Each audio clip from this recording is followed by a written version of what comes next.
मेरा हाथ थाम लेना, मुझे तन्हाइयों से डर लगता है। कलसूम बेगम सुनते ही बेहोश हो गई थी। इशरत और फहद ने सब मेहमानों से मुआज़रत की कि लड़की की मां की तबीयत बिगड़ जाने की बदौलत शादी की तारीख अपर कर दी गई है। बहुत सी बातें बनी थी, पर वो लोग किया करते। दुनिया की बातें तो ख़त्म ही नहीं होती। सारा मेहमान जा चुके थे, अब वो लोग लाउंज में बैठे थे। रंधावा ख़ानदान भी मौजूद था। ऐसे हाथ पे हाथ रखे कब तक बैठेंगे? असगर साहिब गुस्से से बोले थे। इशरत सबको चाय और साथ लवाजमात देने के लिए आई, पर वहाँ किसको भूख प्यास ना थी। कलसूम बेगम ने तो रोकर बुरा हाल बना रखा था। शगुफ्ता इसको सीने से लगाए दिलासा दे रही थी।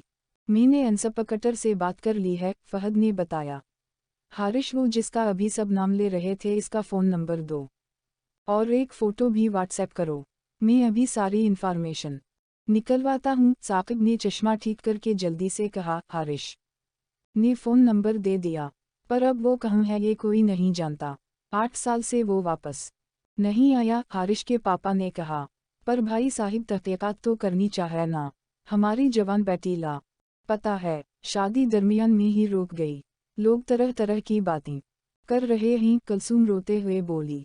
जहांगीर भाई, ये नंबर और इस लड़के का नाम फ़ोटो सब कराची थाना में दी, इस्लामाबाद में भी भेज दी। साकिब जहांगीर की तरफ मुतवज्जे हुआ। इसने अपना फ़ोन निकाल लिया और मैंने इंस्पेक्टर अली को सीनेट कर दी है। हारिश अनकल आप लोगों को फहद की बात मिना में ही थी कि फरहान आठ खड़े हुए। बस करो फहद, माना कि इससे गलती हुई थी, पर अब वो वापस नहीं आया। मैंने अपना भांजा खो दिया था, आप लोगों ने किया खोया कुछ भी नहीं। इज्जत भी हमारी उछाली गई। अब एक बार फिर वो ही होने जा रहा है। वो तहिश में आकर बोला। अनकल पुलिस कोल, और इसने जो गलती की थी इसकी सजा इसे जितनी मिले कम है। और हमने किया खोया ये आप जानते हैं। हमें अपना काम करने दें, और अगर आपको बुरा लग रहा है तो प्लीज़ आप जा सकते हैं। फहद को सच में गुस्सा आया था। पहली बार वो किसी बड़े से इस कदर ऊंची आवाज़ में बोला था। गलती भी फरहान साहिब की थी। वो अपने भांजे की मोहब्बत में सही गलत भूल गया था। नहीं मालूम आखिरी बार जब बात हुई थी तो अटली में था, इस के बाद कभी बात नहीं हुई। फरहान ठंडे हो गए थे, होना भी था। वहाँ सब खामोश थे, किसी को कुछ समझ नहीं आ रही थी कि क्या करें। अटली हमाद ने सवालिया अंदाज में बात धराई तो फरहान ने हमें सर हिला दिया। वहाँ बैठे हर इंसान के चेहरे पे सवालिया निशान था।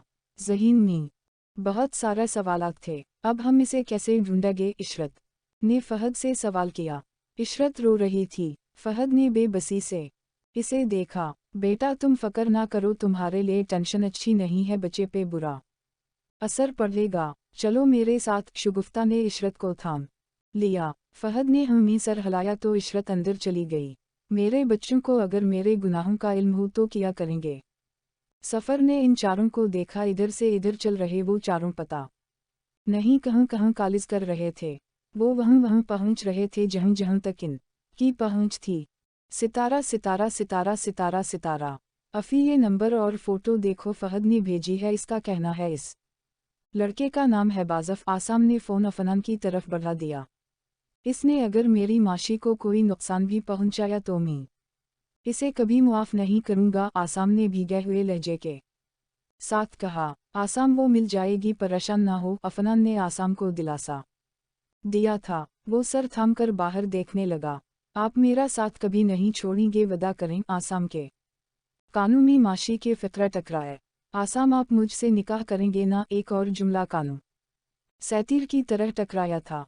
आपको खोने से डर लगता है? एक और जुमला फिर एक के बाद एक खंजर की तरह इसके सीने में उतरने लगे थे। एक आंसू लड़खड़ाता गाल पर आया तो इसने बेदर्दी से रुखसार को रगड़ दिया। काली और ऊपर गोल्डन कलर के काम वाली शेरवानी में मलबूस वो खोया हुआ लग रहा था। मोहब्बत रोला रही थी इसे। माशी किस हाल में होगी ये सोचकर इसकी जान निकल रही थी। सितारा सितारा सितारा सितारा सितारा सितारा सितारा सितारा सितारा सितारा सितारा सितारा सितारा सितारा। हाय सोयट हारट। वो माशी पे झुककर बोला तो माशी थोड़ी पीछे को सरक गई। वो 5.5 फीट का आदमी दाढ़ी मूंछों के साथ जाना पहचाना लग रहा था, पर दाढ़ी अगर ना होती तो वो बहुत जल्द पहचान जाती। तक तुम माशी इसको देखते हुए डर गई थी। यस्मी, जिसको तुम लोगों ने बर्बाद किया, सारी जिंदगी खराब कर दी मेरी। कहा था ना कि तुम्हें शादी वाले दिन उठा लूंगा, देखो अब उठा लिया और अब तुमसे मैं निकाह करूंगा। इस सिटी से दूर चले जाएंगे, हमारे छोटे छोटे बच्चे होंगे, हंसी खुशी जिंदगी गुजारेंगे। वो पागलों की तरह हरकतें करने लगा। हा हा हा हा, हरामी, तुम्हें तो भाई कहते हुए भी शर्म आती है। माशी ने इसके मीना पे थूक दिया था। वो गुस्से में आ गया और माशी के मीना पे जोर से थप्पड़ मारा, इतनी जोर से कि वो जमीन पर गिर गई। सड़ती रहोगी, यहाँ कोई नहीं बचा सकेगा तुम्हें। वो माशी के मीना को नोचकर बोला, बकवास बंद करो, तुम कुछ नहीं कर सकोगे। मुल्क और रंधावे तुम तक पहुंच जाएंगे, मेरा आसाम तुम्हें नहीं छोड़ेगा। पहले तो बख्श दिया था ना, अब तुम बहुत पछताओगे। माशी ने दानत पेश कर कहा। हा हा हा हा, छिच छिच, कितना उड़ रही हो। अच्छी खुशफहमी है, पर सिर्फ खुशफहमी है। वैसे तुम शादी किससे कर रही हो, अफनान रंधावा से या आसाम से? हा हा हा हा, वो किया है ना बेबी, तुम कभी किस भाई की बाहों में होती हो तो कभी किसकी। बाजफ ने इसे एक और थप्पड़ रसीद कर दिया था। माशी मीना पे हाथ रखकर इसे देखने लगी। मेरी गलती किया है, आखिर मैंने किया है। क्यों मुझे चैन से जीने का हक नहीं है? तुम्हारी फैमिली ने मुझे पाकिस्तान से बाहर निकलवा दिया, तुम्हें कोई नहीं बचाने आ रहा। भूल जाओ, अब यही तुम्हारी दुनिया है। जरा बाहर निकल कर देखो। वो माशी को घसीटा बाहर ले जाने लगा। देखो, अब भी तुम्हें लगता है वो यहाँ तक पहुँच सकेगा? माशी ने मीना पे हाथ रख लिया था। बाहर अनचा अनचा दरख्तों के सवा कुछ नहीं था। वो किसी गांव में थी, दूर दूर तक सिर्फ दरख्त और सब्जा था। हा हा हा हा किया हुआ टाइम टाइम बंद हो गई। चलो अब चुप करके बैठ जाओ। तावन करोगी तो बच के रहोगी, नहीं तो याद है ना तुम्हारी बहन के साथ किया हुआ था। हा हा हा हा, अपने बहनोई के गुस्से से तो वाकिफ हो मेरी साली जान। वैसे अगर तुम्हारी बहन मेरे साथ होती, तुम्हारा बाप और वो फहद 6 8 साल पहले मुझे ना फंसाता तो आज तुम्हारी शादी ना रुकती। वो इसको दोबारा घसीट कर अंदर ले गया। तो अब क्या ख्याल है? वो ढिठाई से हंसता हुआ कुर्सी पर बैठ गया। अल्लाह से डरो, इसकी बेआवाज लाठी से डरो। क्यों भूल गए हो इस खुदा को? तुम्हें तो सधरने का मौका मिला था, पर तुमने वो मौका गंवा दिया। माशी ने चनिक कर कहा, ए बकवास बंद करो अपनी। किया गुनाह किया था मैंने, और तुम्हारी बहन भी इसमें बराबर की शरीक थी, और कुछ हिस्सा तुम्हारा भी था। तुम क्यों नहीं डरती अल्लाह से? तुम्हारी बहन क्यों नहीं डरती अल्लाह से? वो कुर्सी को पैर मार के खड़ा हो गया। मेरी बहन की ये गलती थी, इसने तुझ जिसे इंसान से मोहब्बत की। मेरे भाई और बाप की ये गलती थी, इन्होंने तुझ पे यकीन किया। और मेरी ये गलती थी कि मैंने तुझ जैसे इंसान को भाई बोला। माशी ने भरे हुए लहजे में कहा।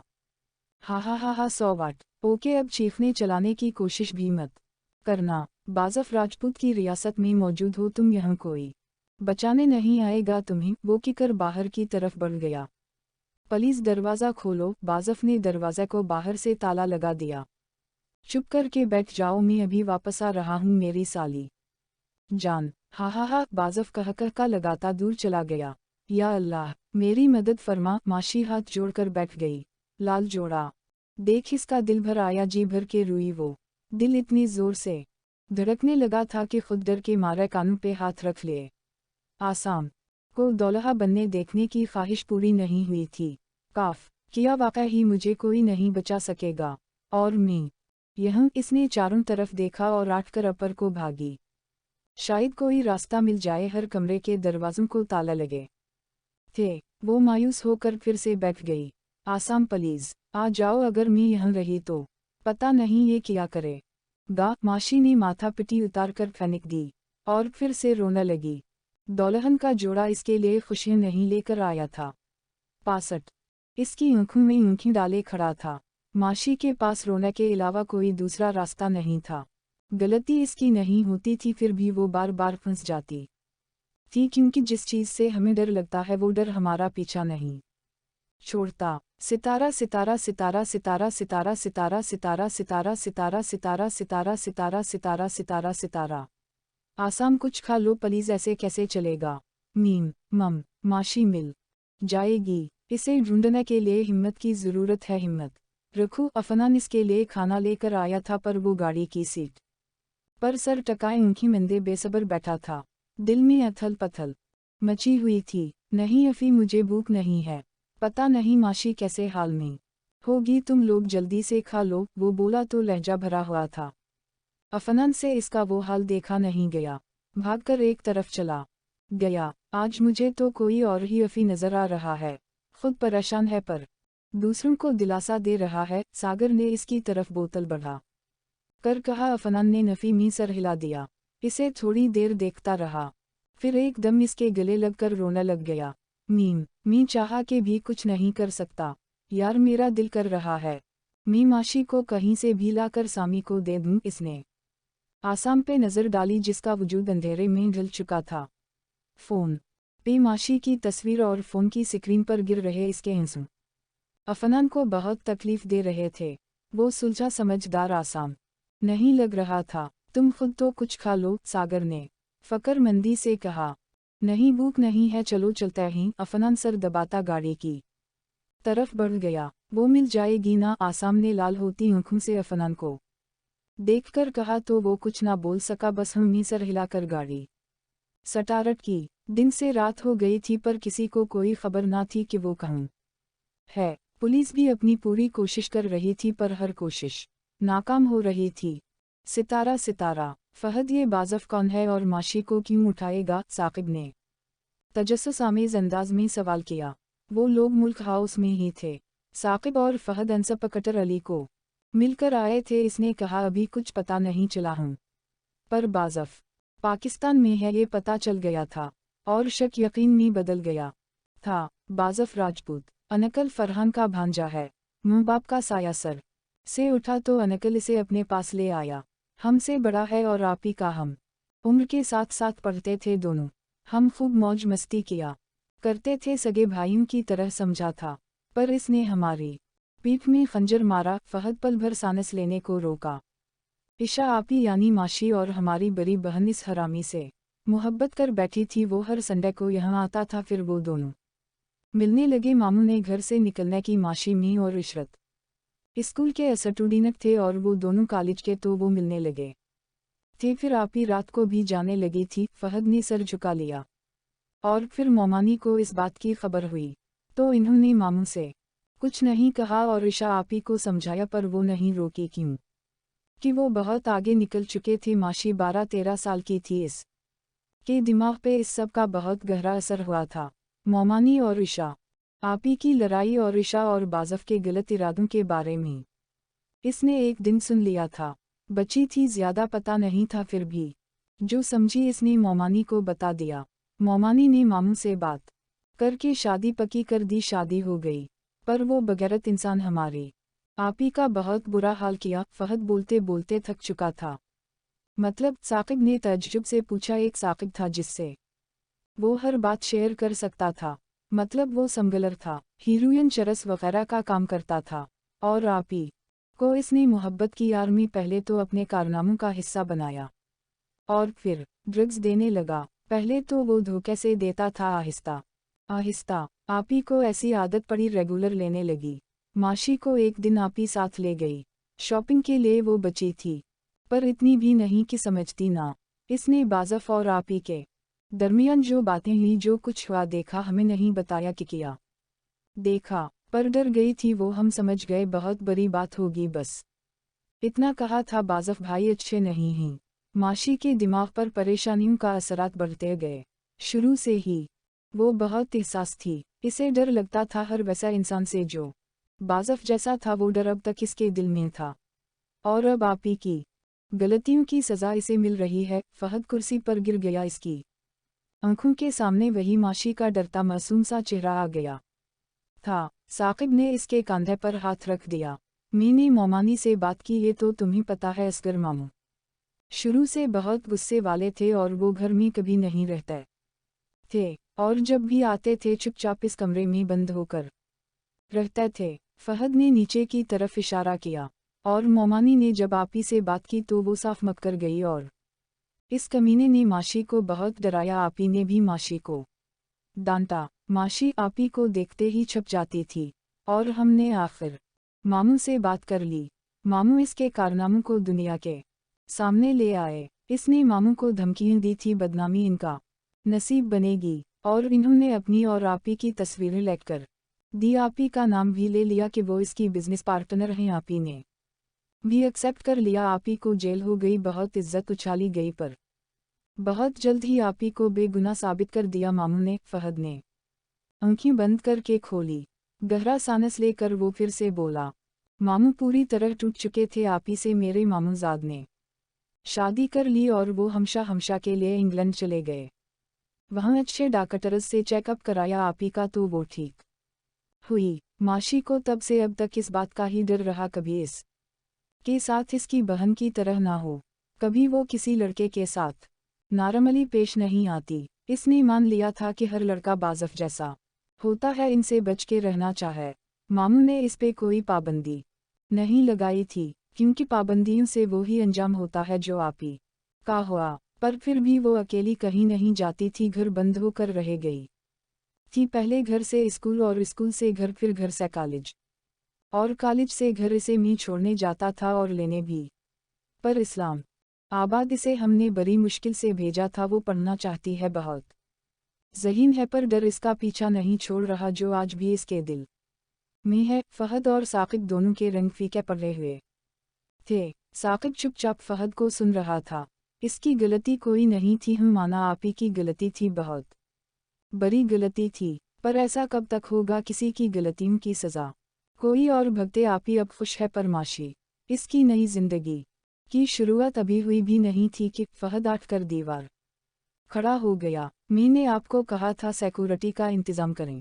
अब अगर कल के न्यूज़ चैनल पर एक बार फिर वो ही हुआ तो इशरत फहद के पास आकर बोली, नहीं या अल्लाह, अगर ऐसा हुआ तो माशी बर्दाश्त नहीं कर सकेगी। कितनी सेनेसिंडर स्कोर्टियो है वो। फहद कुछ भी करो, पर प्लीज़ आप लोग माशी को बचा लो। साकिब भाई प्लीज़ कुछ करें। इशरत रोने लगी थी। इशू चुप करें, कुछ नहीं होगा माशी को। आसाम अफनान पुलिस, हम सब इसे ढूंढ रहे हैं, तुम चलो रेस्ट करो। फहद ने साकिब से जाने की इजाज़त इशारे में मांगी तो साकिब ने हमें सर हिला दिया और झुककर कमरे को देखने लगा। ऐसा क्या है इस कमरे में जो अंकल के दिल के इतने करीब है कि वो अपनी बीवी बच्चों का ध्यान नहीं रख सकते थे। खुद से सवाल किया, माशू माशू। सटीफ की आवाज़ साकिब के कानों पर पड़ी, पर वो समझा नहीं किसकी आवाज़ है। इधर देखो, डबल बैटरी। सटीफ पंचरे पे बैठकर बोला। साकिब ने हैरानगी से इसे देखा। तुम बोलने वाले तोते हो। साकिब पंचरे के पास चला गया। आहू, कोई शक, तोता गुस्से में था, और जो लफ्ज़ बोल रहा था वो कभी शानी ने इसे सिखाए थे। गालियों बातें सुनाना सब इन दो शरारती बच्चों ने सिखाया था। नहीं, पर इतना अच्छा कैसे बोल लेते हो। साकिब ने इसे अपने हाथ पे बिठा लिया। वो बहुत परेशान था। सटीफ ने इसकी परेशानी कम कर दी थी, पर ख़त्म नहीं की थी। जैसे तुम बोल लेते हो, मैं माशू का सटीफ हूँ। सटीफ ने चला कर कहा। वो बलकल साकिब को हैरान कर रहा था। मैं इंसान हूँ, इंसान तो बोलते ही मीम मिठो। साकिब तो जैसे इस ननी जान का इम्तिहान लेने बैठ गया था। मैं परनस सटीफ हूँ, मीम मिठो नहीं बैटरी। जानवर भी बोलते हैं, जानवरों को कैद नहीं करते, इनको जीने का हक है माशू कहती। सटीफ ने साकिब की नाक पे अपनी चौनच रख दी। साकिब के होंठों पर मुस्कुराहट आ गई। इसने सटीफ को छोड़ दिया और ऊपर रखी 4 कुर्सियों में से एक कुर्सी पर बैठ गया। या अल्लाह, मरूश की हिफाजत करना, मेरे भाई की मोहब्बत को सलामत रखना। इसने आज तक किसी के साथ गलत नहीं किया, इस के साथ भी कुछ गलत ना करना। साकिब ने दिल से दुआ की थी। इतने में इसके फ़ोन की बेल बजी थी। दिल में एक उम्मीद जागी। हम अफी, कुछ पता चला कहाँ हो तुम लोग, और सामी कैसा है। साकिब ने एक के बाद दूसरा सवाल किया। भाई, हमने इस आदमी को लाहौर से बाहर एक छोटे से होटल के पास देखा था। हम नहीं बल्कि सागर ने, पर इस गधे को अब याद आया है। और सामी ठीक है। अफनान ने आसाम को देखा, वो ड्राइविंग कर रहा था। अफी ने काल काट दी। सामी, शायद वो यहाँ आसपास ही हो, कोई घर वगैरह। जहम मीम। अफनान इसका नाम लेने से घबराने लगा था, जिसे वो चांदनी बना चुका था। इसे माशी कहना कितना मुश्किल था। हम तुम ठीक की रहे हो क्योंकि वो माशी को अकेला छोड़कर ज्यादा दूर तो नहीं जाएगा। तो मतलब माशी उसी होटल के आसपास ही है। आखिरी जुमला अफनान और फहद ने एक साथ कहा था।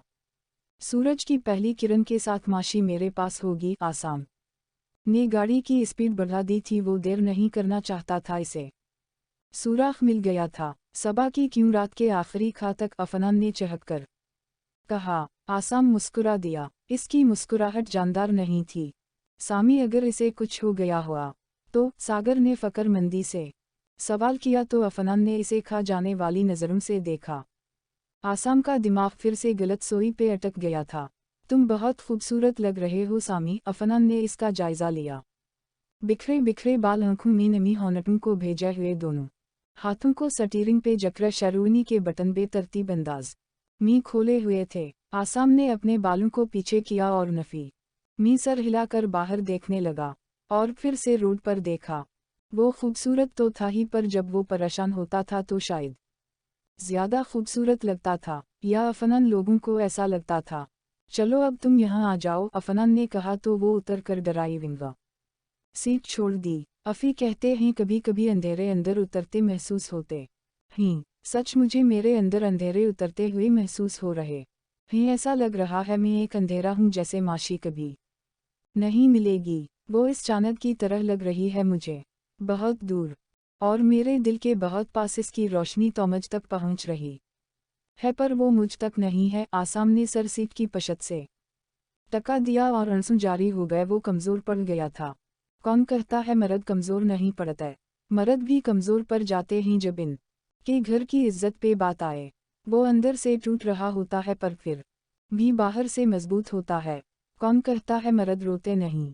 रोते हैं क्योंकि इनके अंदर भी दिल होता है। हम पर मर्द खुद को मजबूत बनाकर रखता है।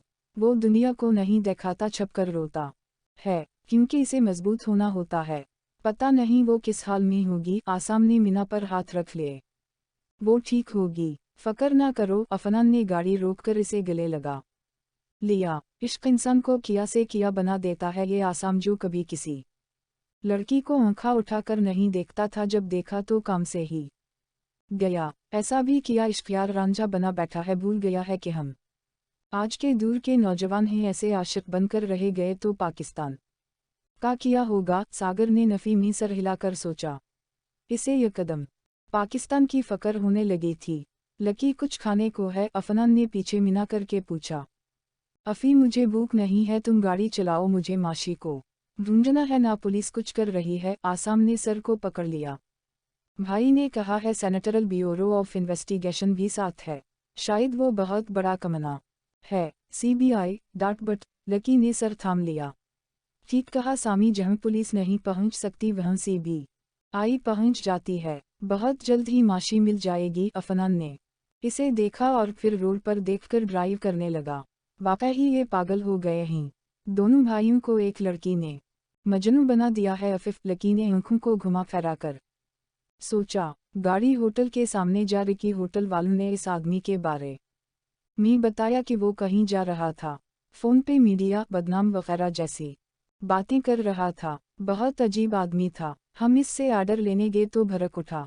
फिर ये बच्चा इसकी फ़ोन पर हो रही गुफ्तगू सुनकर डरता मेरे पास आ गया। रोटियां बना रहे एक आदमी ने कहा। ऐसी भी किया बातें कर रहा था। और वो यही था ना? आसाम ने एक बार फिर अपना फ़ोन आगे किया। वो धाड़ी वाला था, पर 1 घंटा पहले एक आदमी ही आया है। वो आदमी गौर से देखते हुए बोला। सामी मी ने इस आदमी को देखा था यार, हम पर धाड़ी थी, आंखें ये ही थी, और हारिश के बताने के मुताबिक 5.5 फीट हाइट। सागर ने कहा। अच्छा बात किया हुई थी जिससे ये बच्चा डर गया। आसाम ने तुझा होटल वाले की तरफ की। वो किसी लड़की को उठाकर लाया था और नशे वगैरह की बात कर रहा था। बहुत घटिया बातें थी, बच्चे ने खौफगी से कहा। आजकल के बच्चे कौन सा कम ही सब समझते हैं। आसाम खड़ा ना हो सका था और कुर्सी पर गिर गया। और किया बात की। प्लीज़ आप लोगों की वजह से हम इस शख्स तक पहुंच सकते हैं। अफनान ने आसाम को सहारा देते हुए बोला। वो की रहा था कि अब इनकी इज्जत उछालूंगा, हर चैनल पर इनकी इज्जत अच्छलेगी। आगे इंग्लिश में बोलता रहा, हमें कुछ समझ नहीं आई वो आदमी मुअज़्ज़रत ख्वाह अंदाज में बोला। नून, नहीं मैं माशी को कुछ नहीं होने दूंगा। आसाम आटकर खड़ा हो गया और गाड़ी की तरफ भाग गया। किस तरफ गया है वो? अफनान ने आसाम को देखा। होटल वाले ने मगरिब की तरफ जा रहे रास्ते की इशारा किया। अफनान भागकर आसाम के साथ बैठ गया। पर ये बाज़फ है कौन यार, और मास मरूश मुल्क का लगता किया है कोई ख़ास दुश्मनी होगी तो? सागर उकता कर बोला। लिसन टू मी, ये तुम्हारी प्रॉब्लम नहीं है यार, वो जो भी लगता होगा पता चल जाएगा तुम्हें। फ़िलहाल चुप करके बैठो प्लीज़। अफनान ने मीना पे उंगली रखकर कहा तो सागर हमें सर हिलाकर बैठ गया। दिल में नई नई डरावनी सोचों ने जन्म ले लिया था। सितारा सितारा सितारा सितारा सितारा सितारा सितारा सितारा सितारा सितारा सितारा सितारा सितारा। फहद प्लीज़ तुम जाओ ना, इसे ढूंढ लाओ, वो बहुत मासूम है। वो बगैरत बाज़फ पता नहीं किया करेगा। दिन होने को है, माशी नहीं मिली। मेरा दिल बहुत घबरा रहा है। शगुफ्ता बेगम बरामदे में तख्त पर बैठी थी। जब फहद इनके पास आया तो वो रोने लग गई। वो इंसान बहुत ख़तरनाक है बेटा, मेरी जान माशू, पता नहीं वो दरिंदा किया करेगा। शगुफ्ता फहद के सीने से लगकर रोने लगी। हिम्मत ना हारी, वरना हमें हिम्मत कौन देगा? और माशी को कुछ नहीं होगा। फहद ने इनके आंसू साफ किए। सफ़र साहिब ने आपको याद फरमाया है फ़हद साहिब। करमू ने फ़हद को आकर कहा तो शगुफ्ता के पैरों तले से ज़मीन सरक गई। फ़हद आठ कर चला गया, पर वो का लम्हे बगैर सांस ले बैठी रही और फिर आठ कर इस कमरे की तरफ बढ़ गई जहाँ सफ़र और सदिया रोके हुए थे। पर सफ़र वहाँ मौजूद ना था, शायद वो बाहर की तरफ चले गए थे। शगुफ्ता वो पलटने लगी तो सदिया ने इसे आवाज़ लगाई। चंद लम्हे तो शगुफ्ता खड़ी रही, फिर कमरे की तरफ बढ़ गई। देखो वो हमारी होने वाली बहू है, अगर इसका कहीं चक्कर वकर था तो हमें आज ही बता दी। देखा नहीं मेरा बेटा कैसे इसके पीछे पागल है, और मैं हरगिज़ नहीं चाहूँगी मेरे बेटे की ज़िंदगी ख़राब हो। सदिया काटदार लहजे में बोली। शगुफ्ता ने हैरानगी से इसे देखा। तुम बिल्कुल भी नहीं बदली, शक अभी भी वही है, सोच अभी भी वही है। बहन तुम्हें तो ये भी नहीं पता तुम्हारा बेटा कौन सा है? अफनान या आसाम? पर मुझे पता है मेरा बेटा कौन है। मैं कभी अपने बेटों के बारे में बुरा नहीं सोचूंगी, और हम माशी जैसी बहू तुम्हें कहीं नहीं मिलेगी। वो पाक साफ है, हमने इसे वैसी तरबियत नहीं दी। मुआफ़ करना, पर उम्र के साथ इंसान को बदलना चाहे। अगर मेरी बच्ची की बात ना होती तो कभी इस तरह बात ना करती। शगुफ्ता को सादी की बात ने गुस्सा दिलाया था। वो आठ कर जाने लगी तो सफ़र दरवाज़ा में खड़ा था। कदम रोके, नज़र भी मिली, पर शगुफ्ता की नज़रों में इतनी नफ़रत थी सफ़र ने नज़र झुका ली। शगुफ्ता अपनी चादर शहानों पे डालती इसके पास से गुजर गई। सदिया कुछ तो शर्म करती, घर में कैसा माहौल बना हुआ है, जानती हो ना तुम? सफ़र ने सदिया को अच्छी खासी सुना दी। वो मिना फेर कर लट गई। मुजाल है जो इसे अपने किए पर शर्मिंदगी महसूस हुई हो। कुछ लोगों को पछतावा नहीं होते, शर्मिंदगी नहीं होती। ऐसे लोग मतलबी होते हैं।